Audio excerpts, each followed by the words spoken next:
Hello, really well beings. Dr. Bhatia here, still in holiday mode with another insight I'd love to share with you called being your best. So, one of the elements of really well being and the catchphrase we tend to use is let's bring out our best.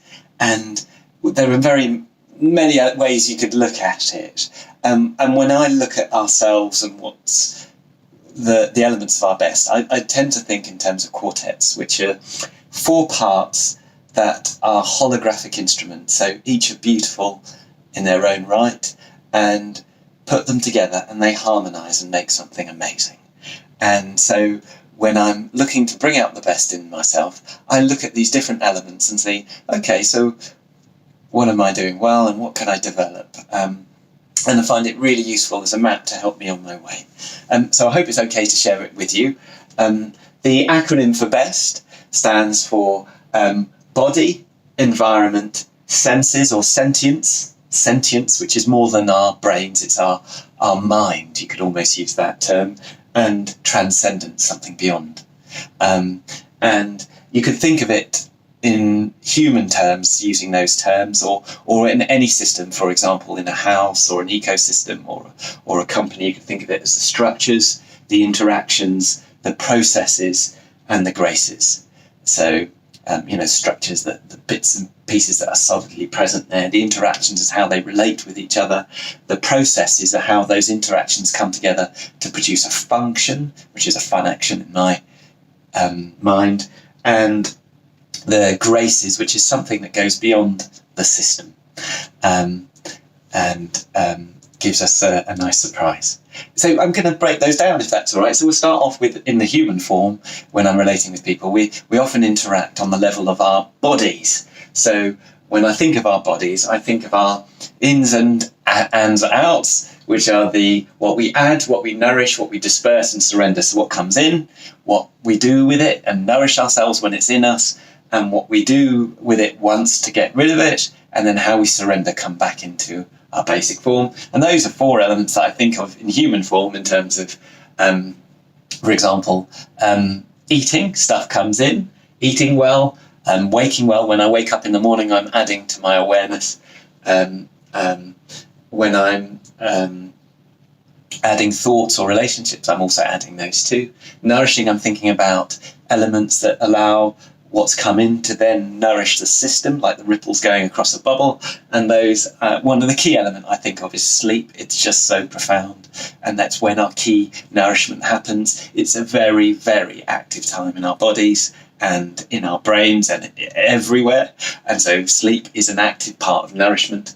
Dispersal is where things go, so comes out the bottom end, or so how to release and evacuate well, how to move, use the energy we've got well, and how to work well.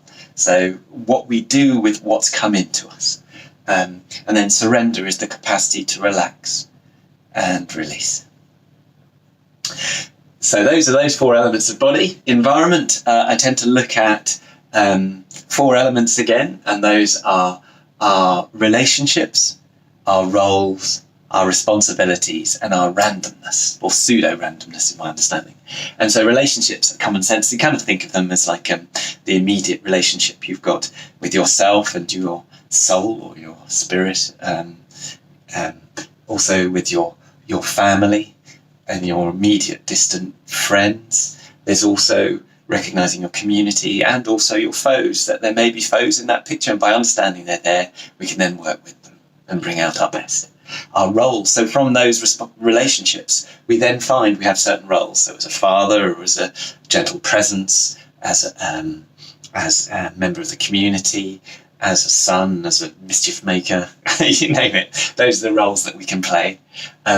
Then from those roles, we have a sense of our abilities to respond. So what are the responsibilities? So as a father and homemaker, I have a car and a house and a bicycle and a garden and things that are under my care to look after, and I care freely for them.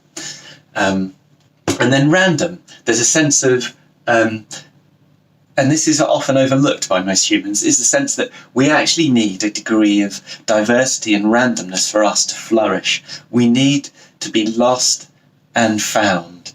we need both for growth. And so I actually invite time in my life for a degree of connection with nature or wilderness, not just the domestic nature, but I will look up at the sky, something that's been untamed by man, and be tuned and affected by it, or the sea, or trees, or my garden, or just something that's wild. Also adventures. I take myself out of my comfort zone to try something new and unfamiliar. And that invites me to be creative,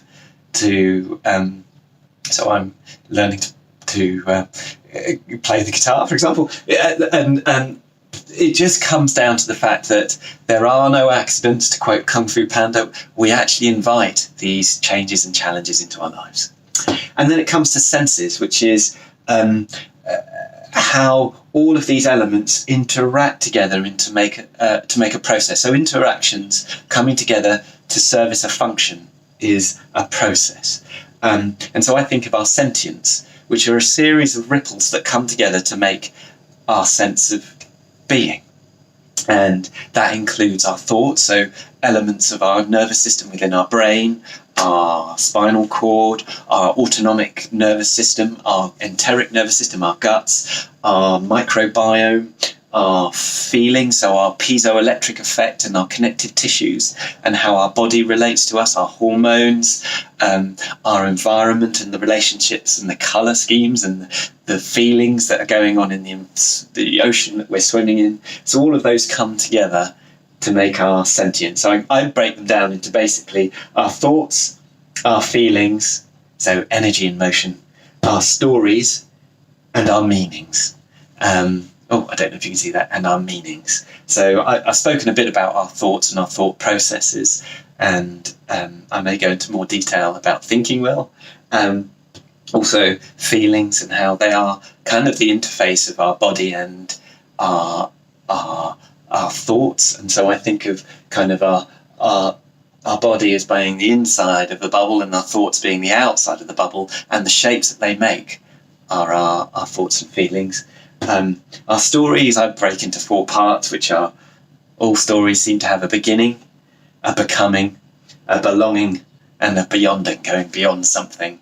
And so whether it's the Odyssey, Shakespeare, or Harry Potter, they seem to have those 4 elements. So I engage with stories, and meanings I think about and engage with the bigger picture. And so what is the function? And if I understand my function, the structures, the interactions and the processes all fall into place. And so I use the term fun action. So what's the fun in this? What's the point? Where's this all going?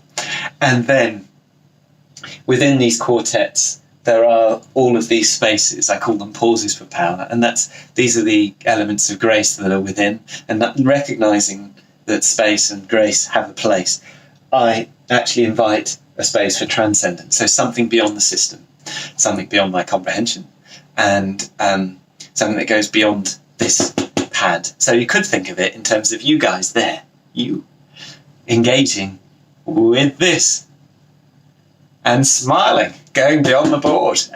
Or you could think of it as sparkle on a bubble, or you could think of it as, this kind of arrow which goes in to here and goes beyond. And if I had a drill or a wanton destruction, I'd make a hole through this nose, this hole here, and I'd go through there, leading to something beyond. And so that's the way I think about our best when I'm engaging with our stories. And I find it sometimes helpful to look at these different elements and enjoy them. I hope it was useful to have this model in mind. If you were to take home one point, because I know there's a lot of information in there, and that is, please do enjoy the different elements of your best, which are your body, your environment, your senses, and your transcendences. Allow some time and space for each of them, and I wish you a wonderful life. Bye for now.